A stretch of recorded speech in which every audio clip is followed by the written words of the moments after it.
Kalau pemerintah gagal, pemerintah nggak bisa jatuh. Jadi dewan bebas. Nah, sedangkan kalau dia Perdana Menteri yang bertanggung jawab di situ, artinya dia sudah kalah dalam satu suara yang penting. Ya, artinya itu otomatis mosi tidak percaya jatuh. Masalahnya, you yang melawan sekarang itu tanggung jawabmu. Silakan beresin masalah negara ini. Jadi ada semacam tanggung jawab yang tidak ada dalam sistem presidensial kan. 1 hari 5 tahun itu bukan tanggung jawab.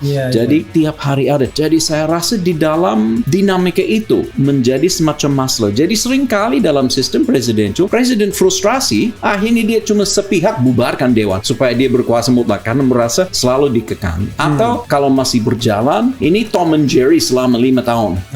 Nothing happens kan? Jadi Tom and Jerry aja.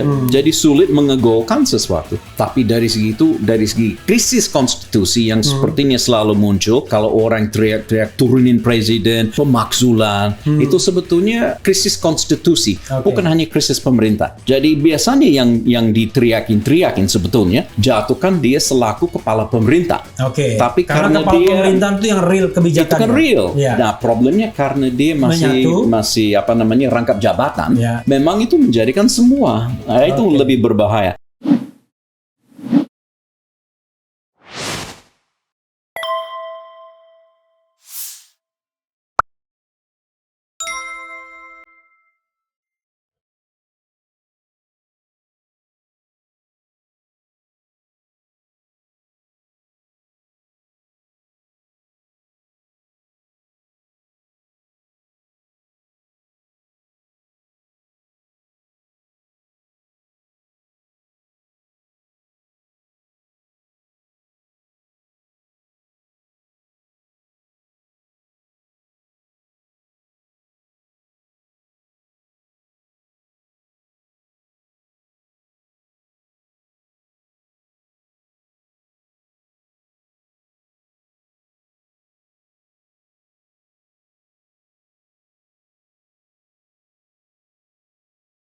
Saya pahami Kevin pasti banyak tahu tentang politik Indonesia. Nah, dalam pembicaraan tadi tiba-tiba tercetus sebuah ide atau sebuah gagasan, harusnya Indonesia itu nggak kayak begini.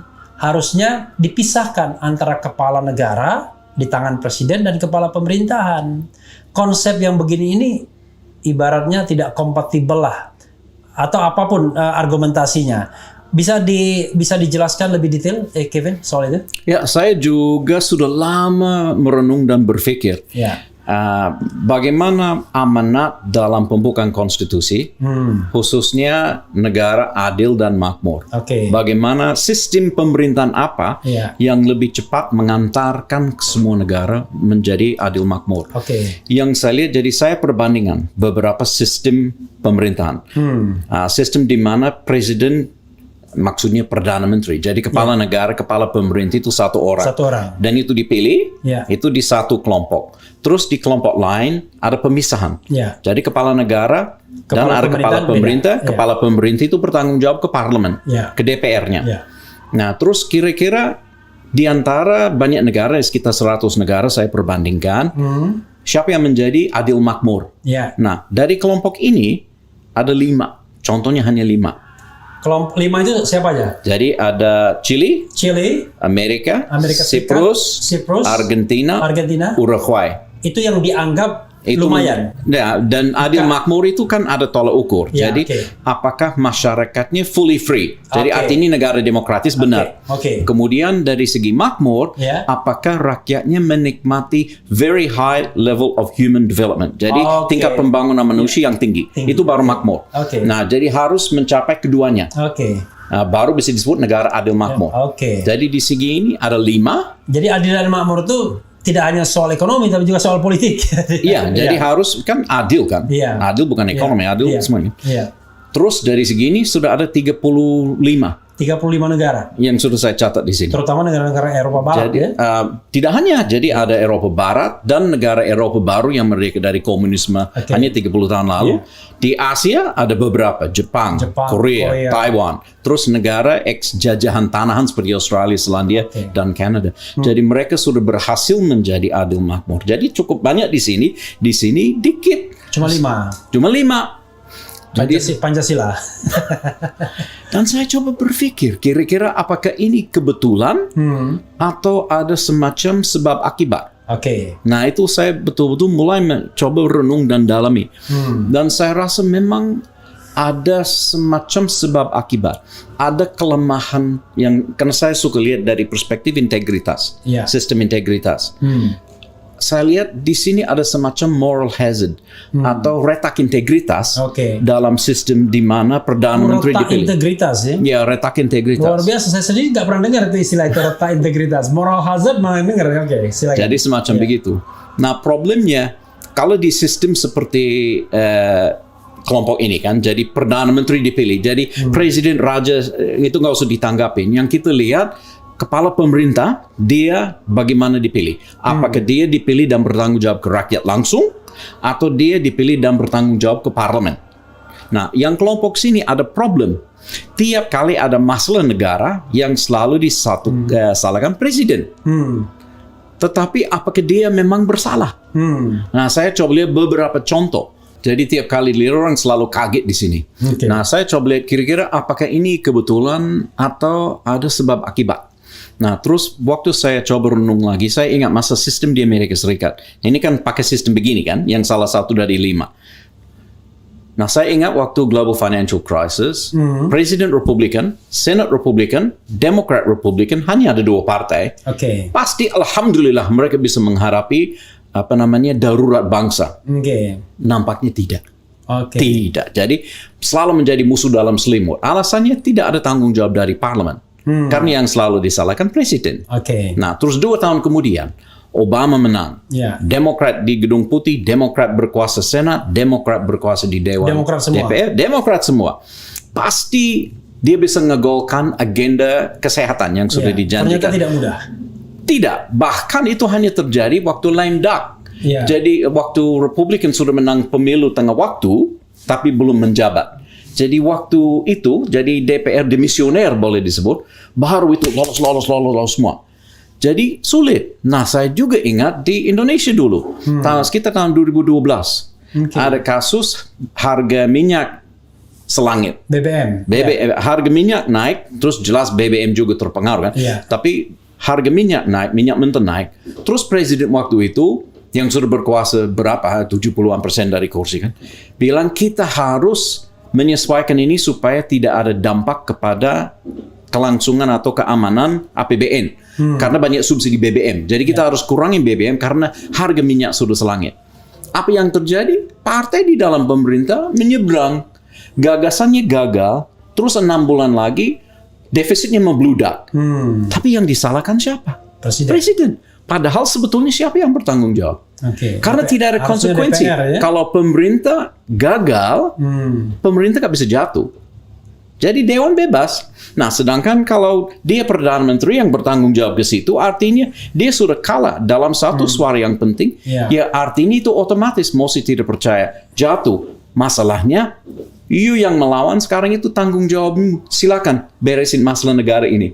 Jadi ada semacam tanggung jawab yang tidak ada dalam sistem presidensial kan. 1 hari 5 tahun itu bukan tanggung jawab. Jadi tiap hari ada. Jadi saya rasa di dalam dinamika itu menjadi semacam masalah. Jadi seringkali dalam sistem presidensial, presiden frustrasi.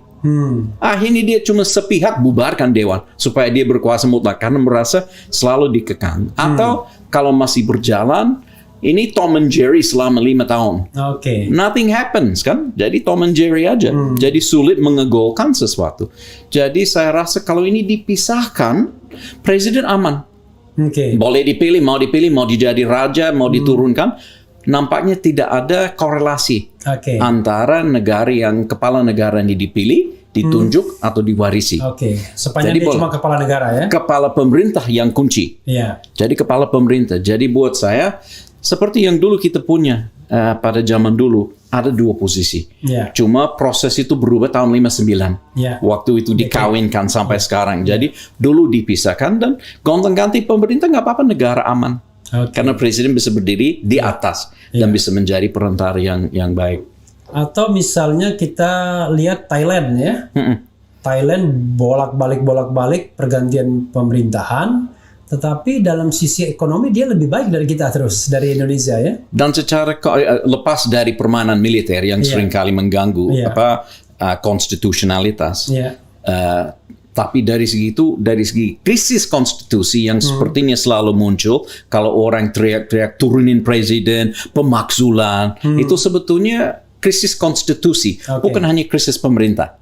Jadi kalau dipisahkan, jadi di Thailand saya nggak pernah dengar ada krisis konstitusi kecuali biasanya orang dari militer yang mau mengambil alih. Tapi dari segi tapi dari segi permainan politik yang sehat, itu jatuh pemerintah itu nggak jadi soal karena negaranya aman dan negara masih berjalan. Sama seperti di Jepang kan, di Italia pun begitu. Jadi tiap tahun ada perdana menteri baru di Italia, tapi negara tidak menghadapi krisis karena presiden berdiri di atas dan tidak ada krisis konstitusi. Cuma urusan konstelasi politik yang berkuasa sesaat. Tapi begini, tadi Kivens kan mengatakan konstelasi di DPR yang nothing to do dengan presiden.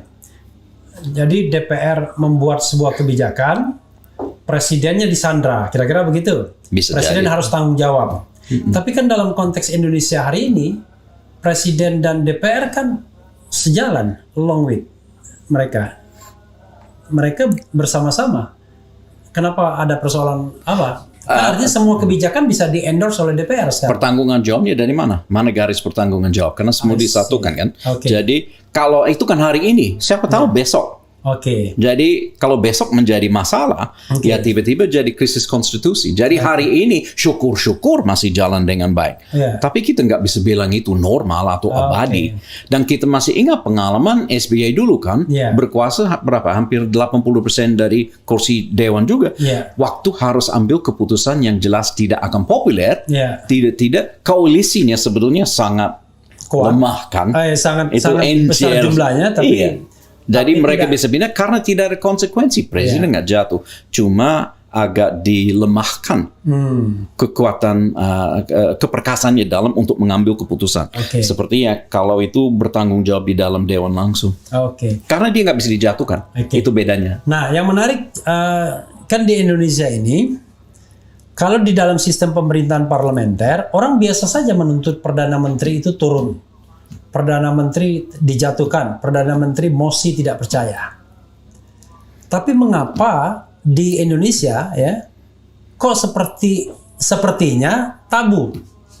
Bilang presiden dijatuhkan, presiden diganti, presiden dimundurkan, seolah-olah itu menghina simbol negara, menghina election yang periode selama 5 tahun. Nah ini ada satu masalah juga karena presiden memang juga raja, dia juga kepala negara. Jadi memang sebagai presiden negara dia juga menjaga simbol-simbol kesakralan satu negara. Dia tidak hanya menggerakkan roda pemerintahan. Jadi biasanya yang diteriakin sebetulnya jatuhkan dia selaku kepala pemerintah. Tapi karena kepala pemerintahan itu yang real kebijakannya. Itu kan real. Nah problemnya karena dia masih rangkap jabatan. Memang itu menjadikan semua itu lebih berbahaya. Dan kemudian ada fixed term. Jadi orang dipilih untuk 5 tahun. Kenapa ngomong turun presiden? Masa jabatannya sudah jelas. Sedangkan kalau ada sistem di mana parlemen berkuasa, ya kepala pemerintah bisa diganti, bahkan presiden atas saran Perdana Menteri bisa bubarkan dewan dulu, minta rakyat menyelesaikan konflik ini. Jadi kalau mereka nggak bisa sepakat, ya udah serahkan ke rakyat. Jadi ada ancaman kepada parlemen dari pemerintah. Jadi kalau Perdana Menteri merasa bahwa parlemen itu nakal-nakal, dia masih punya kapasitas minta sama kepala negara, bubarkan semua. Saya tahu rakyat sepakat dengan saya, bukan dengan mereka. Atau sebaliknya, parlemen merasa orang ini sudah tidak becus lagi.